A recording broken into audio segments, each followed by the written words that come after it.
I said right after the second bell, Amber. I'm sorry, I had to get my stuff. My mom is picking me up right after school. What has gotten into you girls? I've never had a problem with you in class before. Talking, passing notes. I sure hope you're not the bad influence, Penny. Me? No, of course not. Look, girls, I understand a new student in school is exciting, but there is a time and place for everything. Socializing is for the hallways and the cafeteria, even on your free period, but when you're in my class, you're using my time.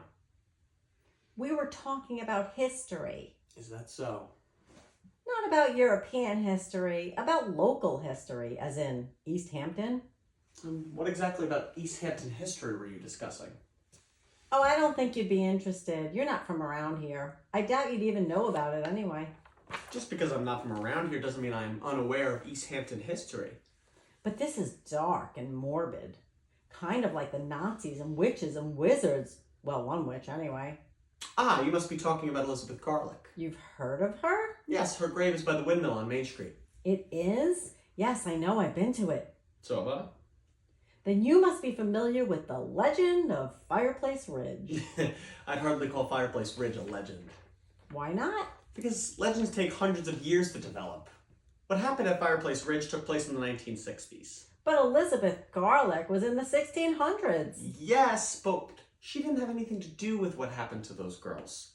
You could call it an urban legend, if you will, but it's not a true legend. What do you know about it? Enough to know there is a missing spirit board somewhere in East Hampton. I sure hope if someone were to find it, they wouldn't be naive enough to summon Elizabeth Garlick or anyone else. Don't tell me you believe in that hocus pocus. I believe that every story, every legend, if you will, has a little bit of truth behind it. You just said Fireplace Ridge isn't a legend. No, but it's a mysterious story. I read Edith's diary entries, as well as the newspaper articles. Have you been to Fireplace Ridge? Yes, of course. Curiosity got the best of me. I've even found some of the houses to where the girls lived. I live in one of those houses. 11th grade is when we will be learning about American history, but you girls seem very interested in Elizabeth Garlick and the witch hunt in East Hampton. There was a witch hunt in East Hampton? All right, for the next hour, I want you each to compile a report on Elizabeth Garlick. And how would you know that our essays are correct? I'm writing a book on Fireplace Ridge. Wow, really? Really.